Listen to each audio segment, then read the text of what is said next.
This is Tom Bain, and this is Wine, Money, and Song. If you find the content of this channel of interest, please subscribe. And if you have like-minded friends who are interested in wine, please tell them about it. And in comments, please let us know what subjects you would like us to cover and if there's wines you want us to react to. So the next couple of episodes, we're going to deal with Bordeaux.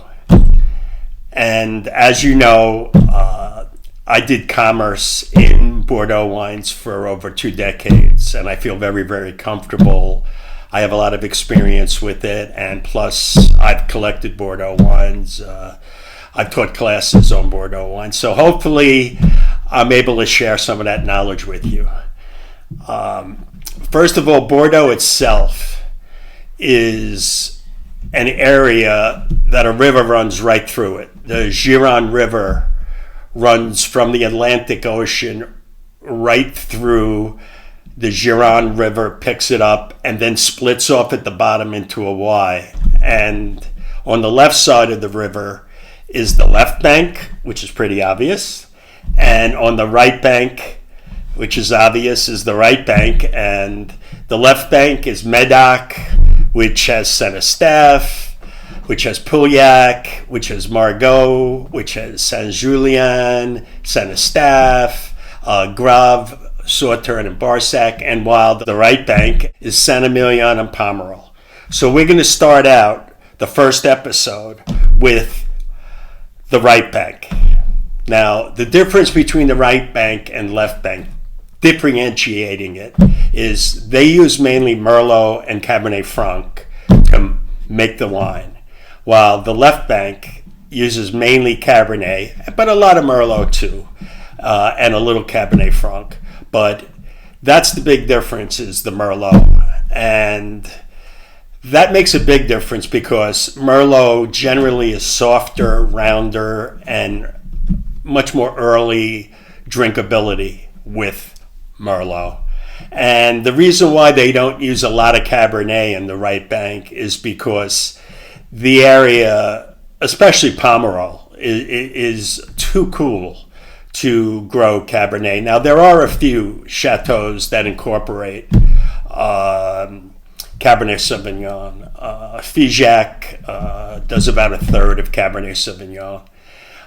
And Vieux-Sartène uses a little bit in Pomerol, but generally Merlot is the heavy lifter on the right bank.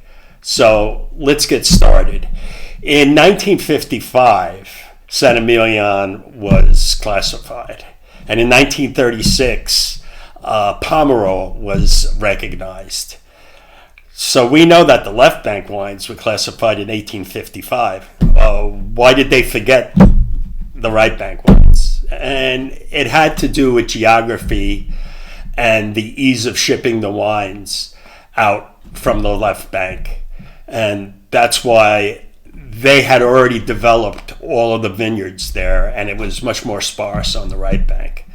And the right bank generally was unknown until the late 80s, really, until Robert Parker, the famous wine critic, started to really enjoy the wines of Pomerol and Saint-Emilion.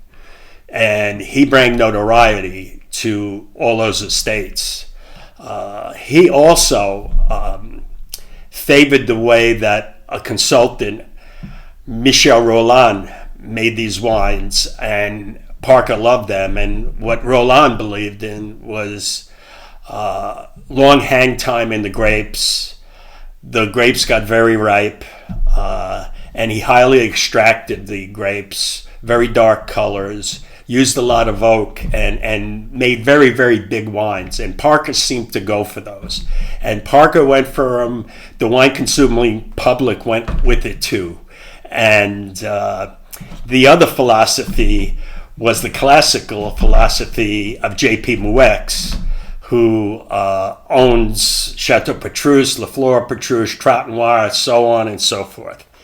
And he made wines more classical, picked earlier, made more balanced and rounded wine, not highly extracted. But Parker still enjoyed those wines too. He didn't talk those down. So there was differing views on how to make the wines on the right bank. And in the last 5 or 10 years, a lot of people are moving off that highly extracted model to the more balanced style, which is more classical. And I kind of like that myself. I like the more balanced, elegant style. So let's get to Pomerol. Pomerol is the smallest region in Bordeaux. It's about 1/7 of the size of Saint-Emilion.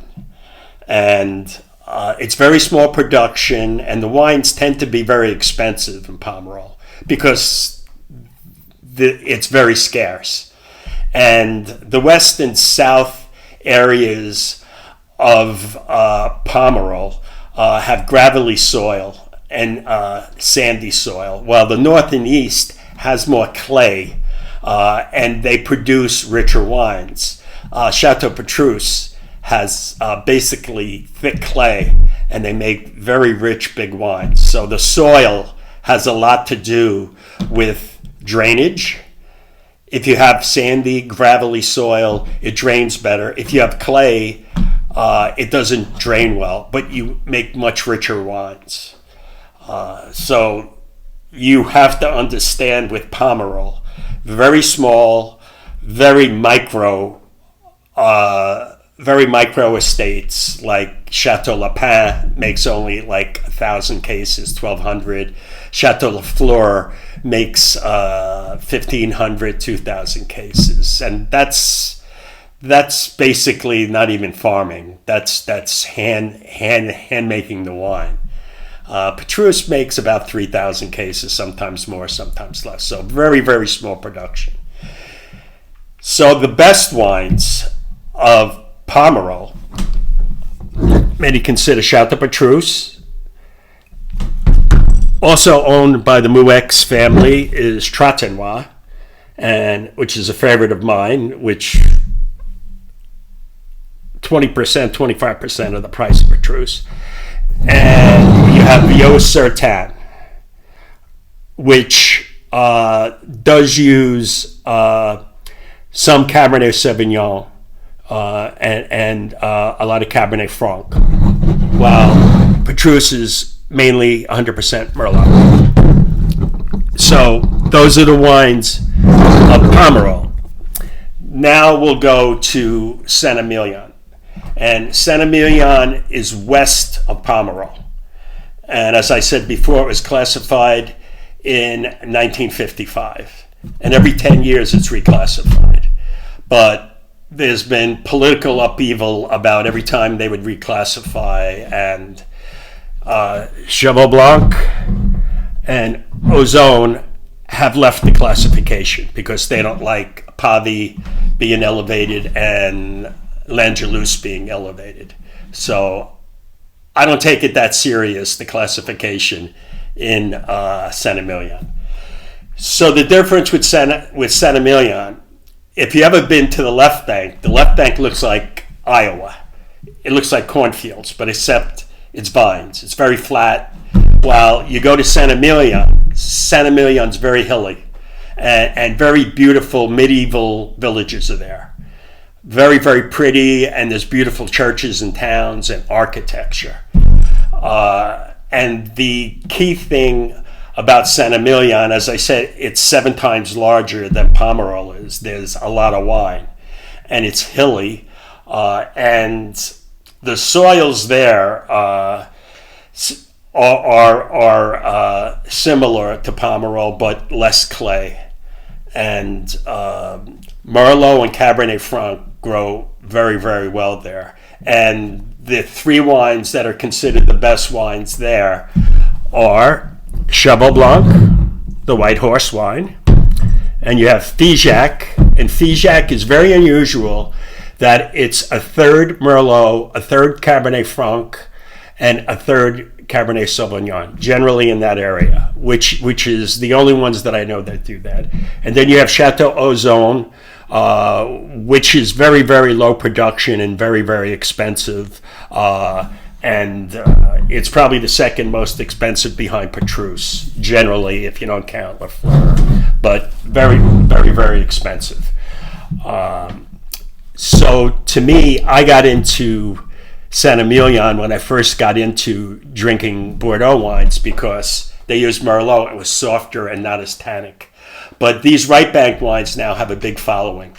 And I believe that the wines are getting better and better in the right bank. But it's very different. The right banks are softer, rounder. Left banks generally have more tannins and more body.